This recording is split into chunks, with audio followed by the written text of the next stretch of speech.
Bismillahirrahmanirrahim. Assalamualaikum warahmatullahi wabarakatuh. Waalaikumsalam. Alhamdulillahirrahmanirrahim. Bagi Islam kita, bagi Muhammad yang terhormat Bapak Dekan, Bapak Masyumi, yang sudah berkenan tamu, dan sangat pagi ini Bapak. Okay. Kepada Bapak Ibu dosen sekalian dan adik-adik mahasiswa baik yang sarjana maupun profesi, Assalamualaikum warahmatullahi wabarakatuh. Waalaikumsalam. Tidak lupa sholawat dan salam kita panjatkan kepada Rasulullah Muhammad SAW.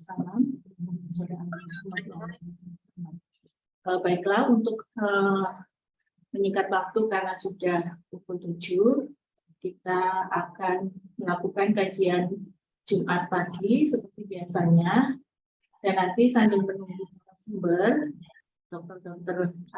Muhammad Abdul Hakam, kita akan bertilawah dulu, mendengarkan ayat suci Al-Quran yang akan dibawakan oleh Ananda Kamila dengan Quran Surat Al-Fatihah.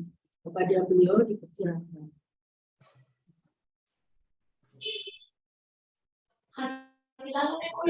Bismillahirrahmanirrahim. Uhayyikum bitahiyyatil Islam, tahiyyatu ahlil jannah, wa hiya assalamualaikum warahmatullahi wabarakatuh. Fi hadha sabahil mubarak insyaallah sa'aqra'u lakum ba'dal ayah min ayatil Qur'an ba'da a'udzu billahi minasyaitonir rajim. Bismillahirrahmanirrahim. Alhamdulillahilladzi anzala ala abdihil kitab wa lam yaj'al lahu 'iwaja qayyiman liyunzira ba'san shadidan min ladun wa yubashshiral mu'minina alladzina ya'maluna as-shalihat anna lahum ajran hasana makithina fihi abada wa yunziral ladzina qalu ittakhadallahu walada ma lahum bihi min ilmin wala liabaihim kaburat kalimatan takhruju min afwahihim yaquluna illa kadhiba fala'allaka baqi'un nafsaka ala atharihim illam yu'minu bihadzal hadithi asafa inna ja'alna ma 'alal ardi zinatan laha linabluwahum ayyuhum ahsanu amala wa inna laja'iluna ma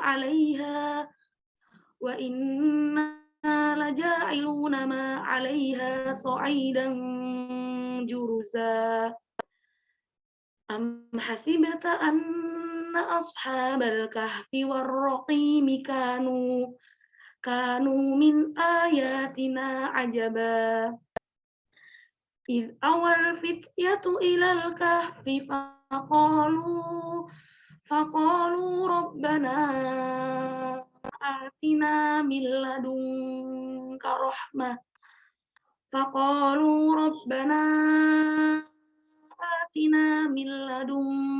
rahmah wa hayyi lana min amrina rasyada. Walhamdulillahirabbil alamin.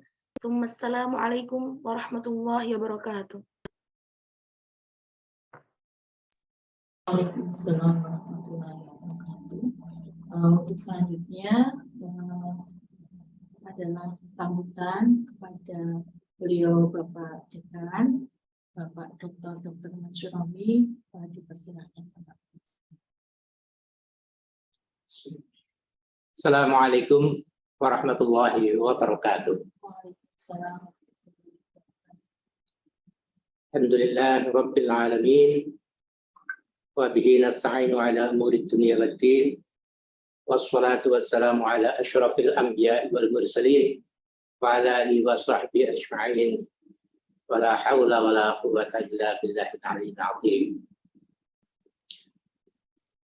Syukur alhamdulillah pagi ini sangat cerah dan mudah-mudahan juga akan memberi barokah kepada kita semua. Terima kasih kepada Dr. Titi ini yang mengawal kegiatan Jumat pagi ini, dan juga kepada Ananda Kamila ya, yang sudah membacakan surat Al-Kahfi beberapa ayat awalnya, dan juga kepada semua yang sudah menyempatkan diri untuk hadir pada kegiatan Jumat pagi, khususnya kepada narasumber Dr. Hakam ya, yang sudah bersedia untuk bersama kita mengisi kegiatan pada pagi hari ini.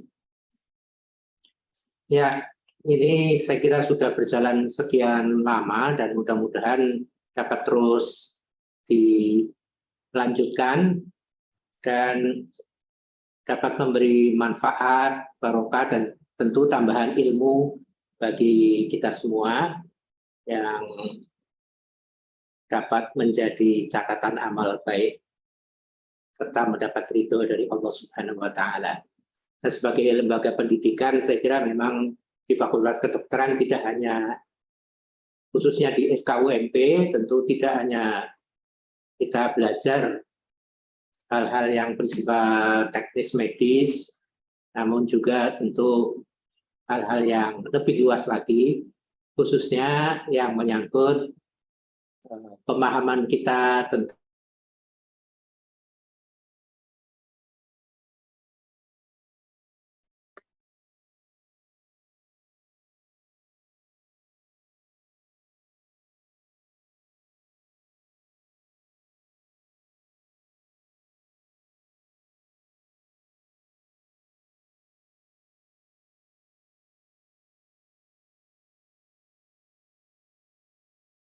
juga masalah-masalah dinul Islam yang akan membimbing kita pada jalan yang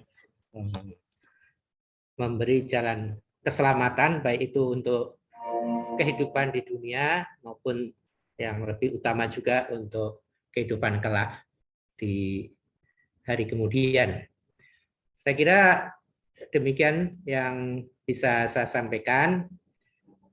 Insya Allah ini akan tetap terus berlanjut dan memberi manfaat yang sebesar-besarnya.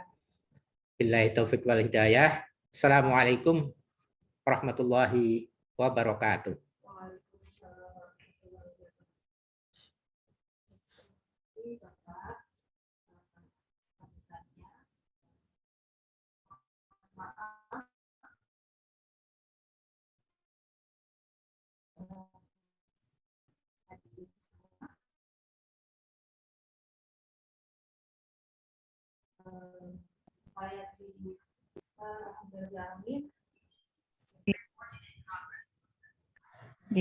Terima kasih Bapak Dekan atas sambutannya. Mudah-mudahan arahan, bimbingannya untuk kita semua mendapatkan berkah dari Allah Subhanahu wa Ta'ala. Untuk selanjutnya, mohon izin, apakah Dr. Hakam sudah bergabung nih? Assalamualaikum Dok. Beliau akan hadir di 7.15, barangkali berkenan Bapak Ibu sekalian untuk menunggu beliau.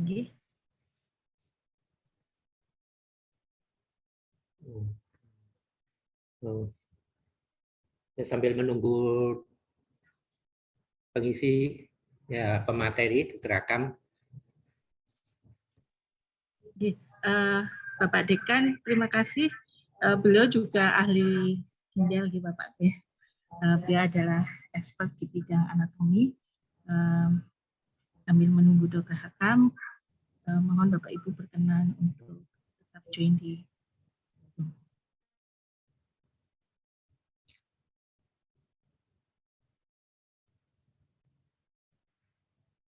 Jadi nanti akan membahas juga terkait dengan gagal ginjal ya, atau lebih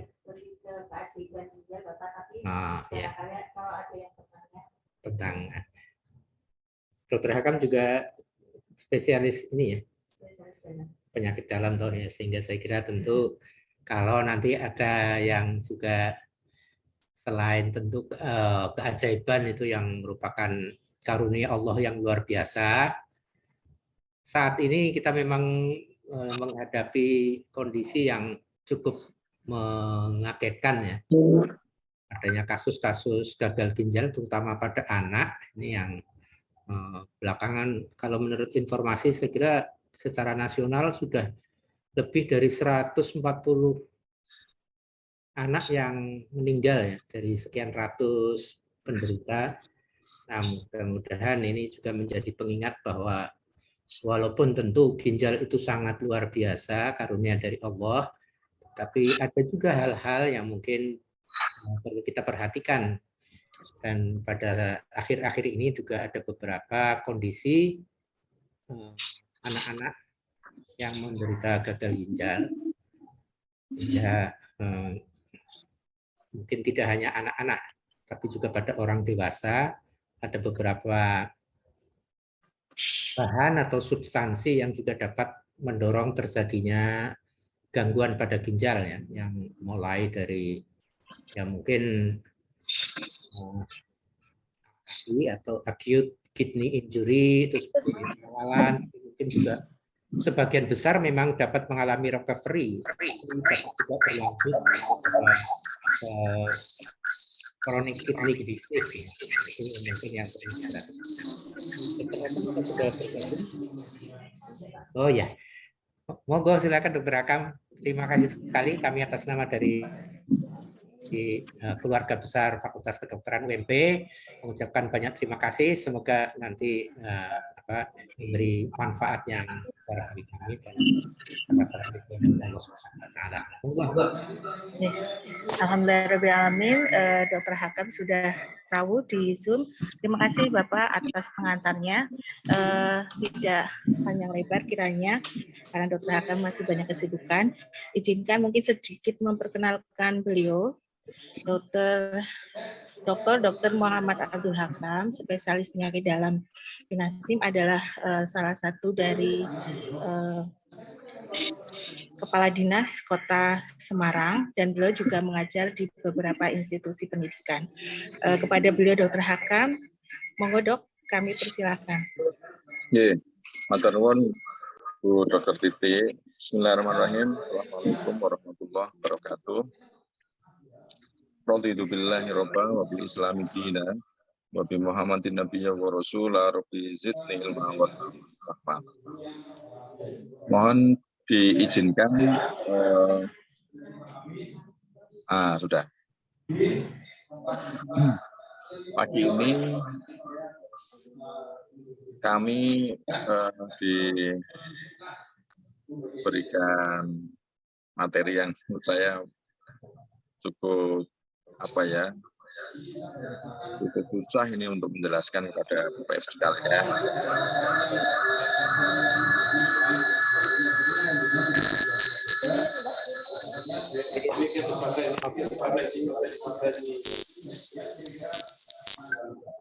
Kegiatan ilmiah atau kajian pada pagi hari ini mudah-mudahan kita lindungan Allah SWT dan selalu dalam diberikan kekuatan Allah SWT untuk bisa terus bermanfaat untuk orang lain. Ya, memang akhir-akhir ini kita seperti yang disampaikan oleh Pak Dekan atau mungkin Bapak Ibu yang disampaikan oleh Pak Dekan tadi, bahwa memang dengan segala keunikan dan ujian yang luar biasa yang diberikan oleh Allah SWT terhadap diri kita sebagai manusia, bahwa ginjal itu memang fungsinya sangat luar biasa. Manusia itu memiliki 2 organ ginjal yang bentuknya itu seperti kacang ya, masing-masing ukurannya kayak kepalan tangan ini, terletak di dekat dengan tulang belakang. Dia bisa berfungsi untuk membuang produk limbah, mengeluarkan obat dari tubuh, menyeimbangkan cairan, meletuskan hormon, kemudian menghasilkan bentuk aktif dari vitamin D, kemudian yang bisa mempromosikan tulang jadi sehat, kuat, dan mengontrol produksi sel darah merah. Dengan fungsi yang begitu sangat banyak ini, ternyata organ ini tuh kecil sekali. Ya kalau kita lihat seperti kayak kepalan tangan atau kacang ini ya. Tetapi kalau kemudian di bayi, atau kalau sekarang ini kan lagi viral nih ya, keracunan sirup atau obat-obatan yang terjadi pada bayi atau balita ini. Yang tadi salah satu fungsinya adalah untuk mengeluarkan obat, tetapi karena kapasitas fungsinya itu belum maksimal, akhirnya yang terjadi adalah terjadi kerusakan. Apalagi kalau porsi bahan-bahan toksiknya itu ternyata lebih banyak atau lebih besar dari sensitivitas atau mungkin dari relaksasi dari si ginjalnya sendiri, sehingga pasti dia akan merusak. Nah, gambar ini sebetulnya kita bisa ilustrasikan ya, bagaimana kemudian kalau si bayi atau balita itu mengonsumsi sirup yang mengandung etil glikol atau dietil glikol, yang ternyata setelah masuk di dalam tubuh itu dia akan berikatan dengan aldehid dehidrogenase. Itu bentuknya seperti kayak alkohol. Nah, hasil akhir dari itu nanti akan menjadi sebuah kristal-kristal yang nantinya akan merusak di dalam ginjal. Nah, kematiannya sebetulnya bukan karena dia akan menjadi batu dan kemudian itu menjadi rusak ya. Jadi setelah ginjal rusak itu yang terjadi adalah bahasa medisnya itu adalah sindrom uremia.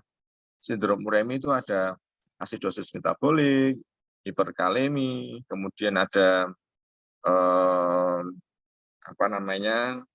peningkatan dari hipertensi ensefalopati, ya tekanan, karena ini berhubungan dengan renin angiotensin aldosteron itu yang untuk produksi hormon-hormon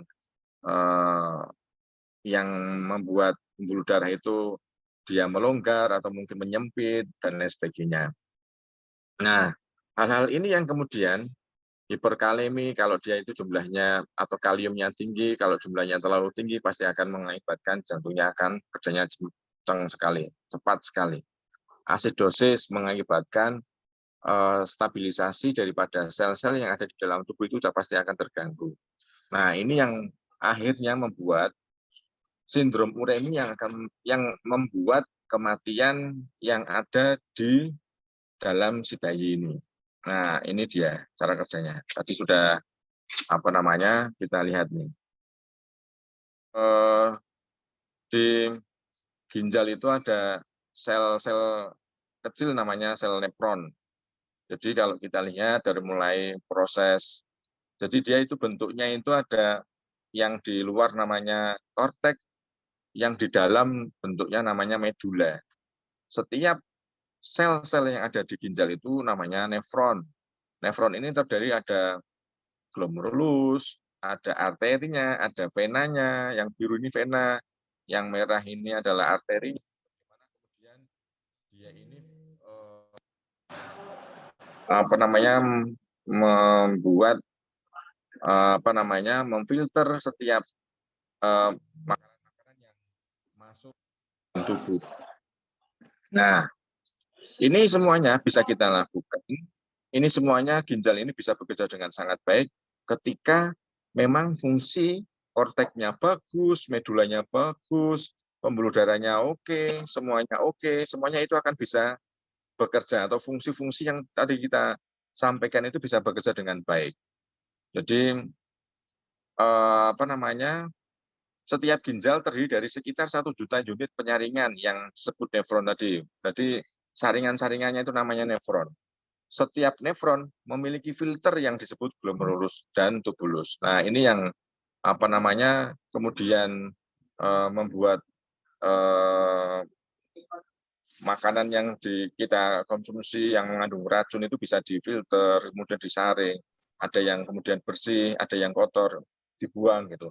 Tetapi kalau kemudian saringannya atau nefronnya itu belum kuat pada anak-anak, ini yang kemudian akan merusak dari apa namanya ginjal secara keseluruhan. Kalau ginjal rusak secara keseluruhan, yang tadi adalah tadi sindrom uremia tadi, ada acidosis metabolik, hiperkalemia, peningkatan apa namanya tekanan darah dan lain sebagainya.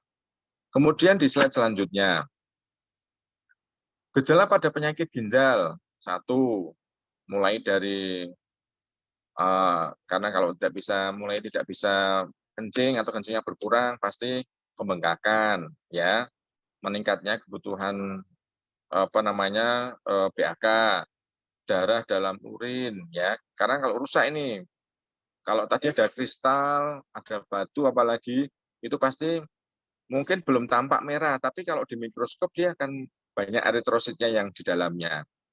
Kemudian merasa lelah dan fokus karena tadi salah satunya adalah memproduksi sel darah merah. Kram otot, kemudian insomnia, ya tidak bisa tidur, matanya bengkak, kemudian kulitnya kering ya karena dehidrasi, banyak pipis, kemudian kehilangan selera makan, nafsu makannya turun. Jadi orang-orang gagal ginjal yang ginjalnya sudah rusak, itu kulitnya kering, matanya bengkak, nggak bisa tidur, kemudian nafsu makannya turun, kemudian kelihatan anemia karena banyak kehilangan darah, kemudian kram otot, dan lain sebagainya. Ini yang terjadi pada orang-orang yang mengalami kerusakan ginjal. Kemudian di slide selanjutnya adalah klasifikasi penyakit ginjal. Saya kasih tahu ya Bapak Ibu yang saya cintai. Kalau pengen tahu pertama kali untuk mendeteksi pertama kali kerusakan ginjal itu sebetulnya mudah pemirsanya. Dites pipisnya atau urinnya. Kalau kemudian pipisnya itu protein yang keluar itu melebihi dari nilai normal, maka itulah awal daripada kerusakan dari ginjal. Maka inilah yang kemudian ada tahapan-tahapan kerusakan daripada ginjal sendiri. Makanya kalau di sini itu ada AKI atau acute kidney injury itu adalah terjadi peningkatan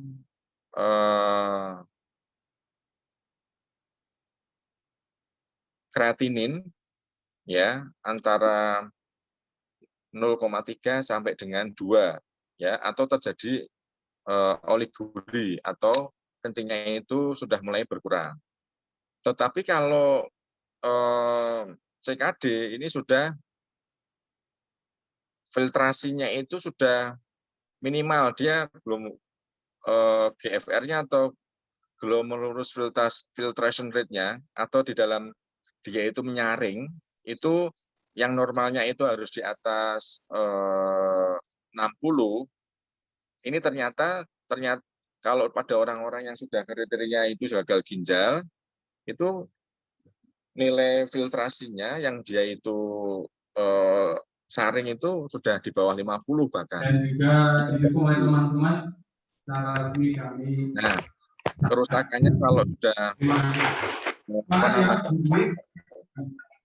levelnya sudah level dan ini juga sudah terjadi kurang lebih 3 bulan berturut-turut. Sudah 3 bulan, nah itu sudah mengarah ke arah CKD atau chronic kidney injury.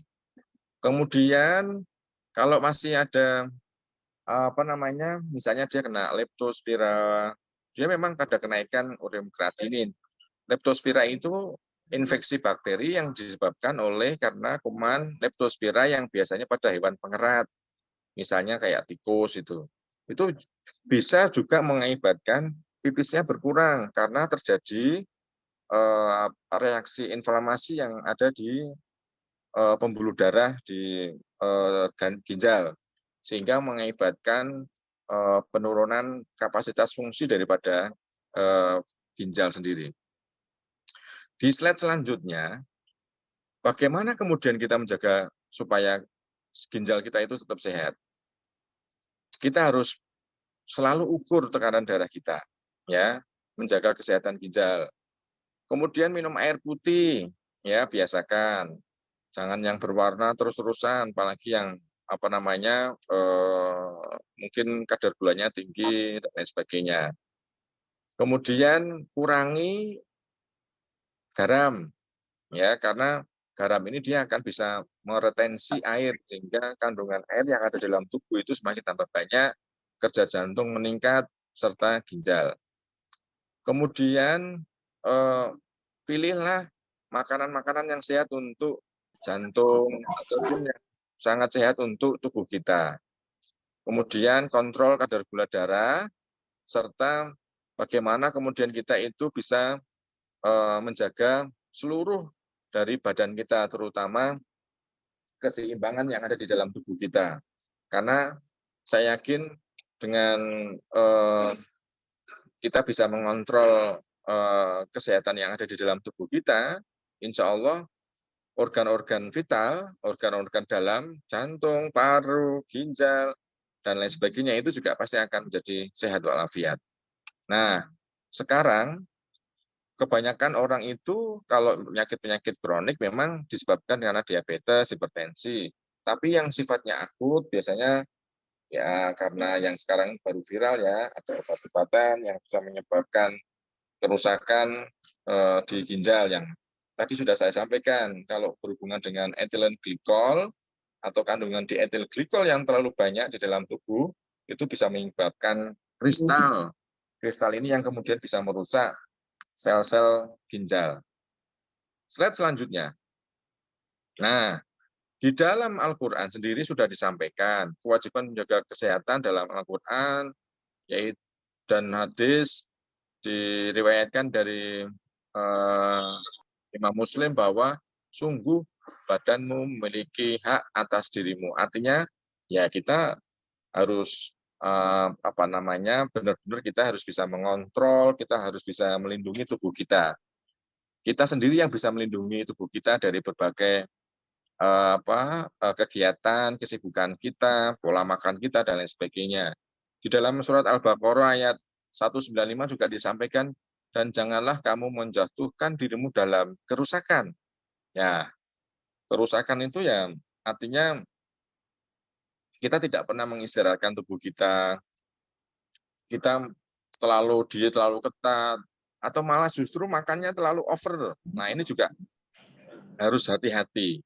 Karena sekali lagi aku ngerekam sih.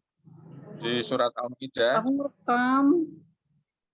Di surat Al-Maidah ayat 88 ini disampaikan juga, dan makanlah dari apa yang telah diberikan Allah terhadapmu sebagai rezeki yang halal dan baik, dan bertakwalah kepada Allah yang kamu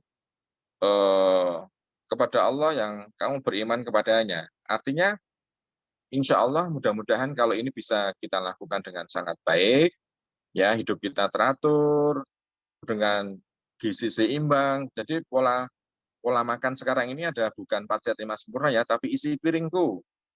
Kalau sudah usia di atas 40 tahun, maka 1 karbohidrat porsinya harus disesuaikan dengan kegiatan harian. Kemudian protein, lemak, mineral, vitamin itu porsinya harus benar-benar oke. 1 kali makan di dalam tubuh kita, proses metabolisme akan selesai dalam waktu 8 jam. Kalau bayangkan kalau kemudian kita itu makan sehari 3 kali, maka di dalam tubuh kita tidak pernah berhenti. Makanya dalam 1 tahun, alhamdulillah Allah memberikan diskon besar-besaran berupa bulan Ramadan untuk memperbaiki sel-sel yang aus supaya bisa kembali lagi menjadi sehat walafiat. Kata baik atau thayyib yang ada di dalam surat Al-Maidah ini adalah sesuai dengan batasan dan ketepatan penggunaan. Misal garam dalam kadar tertentu baik bagi tubuh, namun jika melebihi ambang batas biasanya menyebabkan darah tinggi dan akhirnya akan merusak ginjal itu sendiri. Saya kira itu, ini ada suatu jurnal ini, penggunaan Al-Quran untuk menurunkan kecemasan pasien penyakit ginjal. Tadi salah satu gejala pasien dengan gagal ginjal adalah insomnia. Pasiennya tidak bisa tidur, ya, apalagi tekanan darahnya selalu tinggi. Maka marilah kita membaca Al-Quran dengan penuh hikmah. Kita membaca Al-Quran dengan penuh hati. Syukur-syukur kemudian bisa kita lantunkan dengan suara yang merdu, kita bisa dengarkan, supaya hati kita juga ikut merasakan bagaimana indahnya, bagaimana kemudian makna daripada Al-Quran yang kita baca itu. Alhamdulillah ternyata ada beberapa jurnal yang menyampaikan bahwa Al-Quran bisa menurunkan kecemasan pada pasien-pasien dengan penyakit ginjal. Artinya jangan sampai kemudian sebelum gagal ginjal pun juga Al-Quran ini bisa menenangkan pada orang-orang yang membacanya. Selanjutnya, itu yang bisa kami sampaikan pada pagi hari ini. Mudah-mudahan bisa memberikan manfaat untuk kita semuanya. Kita sama-sama belajar. Mudah-mudahan apa yang sedikit yang bisa saya sampaikan pada hari ini, mudah-mudahan bisa memberikan sesuatu insight ya kepada Bapak Ibu semuanya. Matur nuwun kalau ada salah kata, saya mohon maaf yang sebesar-besarnya. Billahi taufik wal hidayah wal afu minkum. Assalamualaikum warahmatullahi wabarakatuh. Waalaikumsalam. Dr. Hakam, apakah diperkenankan untuk membuka pertanyaan? Mungkin 1-2 pertanyaan. Silakan, Mbak. 1-2 pertanyaan boleh. Bapak Dekan, monggo. Assalamualaikum warahmatullahi wabarakatuh. Waalaikumsalam, Pak Dekan. Matur nuwun sangat, Dr. Kang, luar biasa paparannya. Ya, mohon ada ini kalau tadi disebutkan, saya kira untuk pemeliharaan ginjal mungkin salah satunya kan asupan air itu cukup ya, perlu cukup misalnya. Nah, bagaimana dengan kalau pada saat kita siam ya, puasa itu kan dari waktu tertentu sampai waktu tertentu kita tidak minum. Tapi mungkin justru ada hikmah yang mohon dapat dijelaskan lebih lanjut ya. Karena saya pernah baca justru dengan siam itu ginjal juga akan memperoleh mungkin semacam recovery atau bagaimana. Matur nuwun. Assalamualaikum. Waalaikumsalam. Matur nuwun Pak Dekan. Betul sekali Pak Dekan bahwa tadi sudah saya sampaikan. Sekali kita makan, tubuh kita itu merespon dengan proses metabolisme itu selesai 8 jam. Kalau kita kemudian sehari maka 3 kali terus-terusan, apalagi yang lebih dari 3 kali, maka selama 24 jam atau selama hidup kita, sistem pencernaan itu tidak pernah berhenti, tidak pernah istirahat. Kalau kita berbicara mengenai sistem pencernaan sekaligus organ-organ vital yang ada dalam tubuh kita, ya termasuknya adalah salah satunya adalah ginjal. Karena apa? Begitu kita makan, kita minum, proses akhirnya pasti kalau itu zat-zat itu akan dia salah satunya melakukan filtrasi. Nah, ketika kita puasa, salah satu tugas-tugasnya ginjal ini kan dia pasti akan berkurang, Pak Dekan. Nah, harapannya dengan dia itu berkurang fungsinya atau di dalam melakukan pekerjaannya, melakukan kegiatannya sehari-hari ini, ginjal ini dia akan mungkin dari sisi paparan toksik, dia akan memberikan penyegaran ya. Artinya sel-sel nefron tadi yang bekerja sangat keras, dia akan bisa lebih enjoy, dia lebih bisa relaksasi kayak ya anggap saja regenerasi yang tadinya sudah mulai aus, kemudian rusak, akhirnya dia akan menjadi regenerasi sel-sel lagi. Dan ini kalau bisa berlanjut, maka nefron-nefron yang berjumlah jutaan tadi yang ada di dalam tubuh kita, maka dia akan menjadi sel-sel nefron yang baru. Karena apa? Terjadi regenerasi. Paparan-paparan toksik yang memang masuk berbulan-bulan di dalam tubuh kita itu juga bisa berkurang. Jadi karena selama 1 bulan itu biasanya kalau kita bisa tahu tahapan pertama di seminggu atau 10 hari pertama itu kan yaumul ampunan Allah itu biasanya ya. Nah, itu sama dengan yaumul maghfirah itu seperti kayak proses detoksifikasi yang ada di dalam tubuh kita. 10 hari awal biasanya di bulan puasa itu rasanya tubuh kita itu panas, enggak enak semuanya, kemudian pegel semuanya. Tetapi kemudian setelah di 10 hari kedua, badan kita sudah mulai nyaman. Karena apa? Proses detoksifikasinya sudah keluar semuanya, kemudian digantikan dengan sel-sel baru. Nah, di 10 hari terakhir, yang idhum minan nar itu tinggal kemudian bagaimana kemudian kita itu bisa membuat suasana ke depan, bagaimana kita itu bisa merencanakan supaya tubuh kita itu jadi bagus, tidak bagus, itu adalah dari pola makan kita, pola hidup kita, lifestyle kita, kemudian termasuk yang ketiga adalah istirahat serta kelola stresnya ini juga benar-benar bisa kita lakukan dengan baik. Ketika kita bisa melakukan, kita bisa memanage 3 hal tadi, dari pola makan, kemudian lifestyle ya, gaya hidup, kemudian istirahat dan kelola stres. Kalau 3 hal ini bisa kita lakukan dengan baik, saya kira insya Allah kita mudah-mudahan bisa diberikan panjang umur dengan kualitas hidup yang sangat baik. Demikian, Pak Dika. Terima kasih Dr. Hakam atas penjelasannya. Tampaknya dokter ini banyak mahasiswa yang sudah memasuki jam pembelajaran. Mohon maaf jadi banyak yang belum. Apakah masih diperkenankan satu penanya lagi, dokter? Boleh. Satu lagi nggih. Oke, monggo Bapak Ibu dosen atau adik-adik profesi yang masih join. Apakah ada pertanyaan? Ya, jika tidak ada mungkin saya mensikapi akhir-akhir ini dokter untuk yang sedang viral. Sebetulnya apakah ada dalam keajaiban ginjal itu bisa merecovery kembali zat-zat yang memang toksik, dokter. Kemudian apakah ada gerakan-gerakan dalam ibadah kita, misalkan sholat dan sebagainya itu yang secara tidak langsung akan baik kerjanya memperbaiki fungsi ginjal. Mungkin seperti itu, dokter. Terima kasih. Ya, terima kasih, Ibu.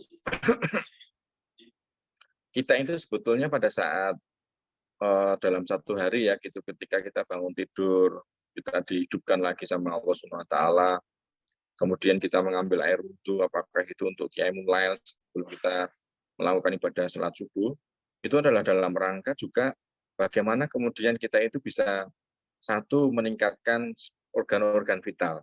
Begitu kita ruku, kemudian kita sujud, ya, diatur dalam jam-jam tertentu, subuh, duhur, asar, maghrib, isya. Menurut saya itu adalah cara Allah memberikan waktu dan bahkan mungkin dari sisi kita adalah istirahat, tapi sebetulnya dari situ adalah bagaimana kucuran pembuluh darah itu benar-benar kualitasnya kualitas kucuran darah itu diberikan kepada organ-organ vital. Ketika kita ruku kemudian sujud, ya, otak kita dipenuhi dengan pembuluh darah. Dari otak ini kemudian turun kemudian ke jantung, dari jantung kemudian dipompa. Dan ketika ini tujuan kita hanya satu, Allah SWT, tapi kemudian organ-organ kita itu akan bekerja dengan sendirinya. dan dia akan mengalirkan darah-darah ini ke organ-organ vital. Itulah yang menurut saya adalah keajaiban yang memang diberikan oleh Allah SWT ketika kita melakukan ibadah sholat. Nggak usah banyak-banyak mungkin ya, apakah sholat 5 waktu, kemudian ditambah mungkin ibadah sholat yang misalnya tahajud 2 rakaat, sholat duha 2 rakaat, itu menurut saya adalah sesuatu yang sangat sangat penting sekali harus kita lakukan. Dan itu sangat bermanfaat untuk kita semuanya. Demikian Bu, saya terima kasih atas waktu yang diberikan pada pagi hari ini. Mudah-mudahan berkenan. Kalau ada salah kata, saya mohon maaf yang sebesar-besarnya. Bila itu hidayah. Assalamualaikum warahmatullahi wabarakatuh. Waalaikumsalam. Terima kasih Dr. Hakam atas materi yang diberikan dan ilmu yang bermanfaat, mudah-mudahan menjadi amal jariah. Semoga sehat selalu nih Dok. Terima kasih, mudah-mudahan kita berjumpa di dalam Zoom, mudah-mudahan suatu kali ketika dokter kunjungan ataupun ke Purwokerto barangkali berkenan ke Fakultas Kedokteran Muhammadiyah Purwokerto. Terima kasih Dok. Alumni kami juga ada di Semarang Dokter. Ada beberapa yang di Semarang. Oke, saya akhiri. Mari kita tutup bersama Bapak Ibu kajian pagi hari ini dengan bacaan hamdalah. Apabila ada salah kata, kami mohon maaf. Alhamdulillahirabbil alamin. Subhanallah wa bihamdika asyhadu an la ilaha illa anta astaghfiruka wa atubu ilaik. Assalamualaikum warahmatullahi wabarakatuh. Waalaikumsalam. Terima kasih Bapak Ibu sekalian. Wabarakatuh. Izin mengakhiri.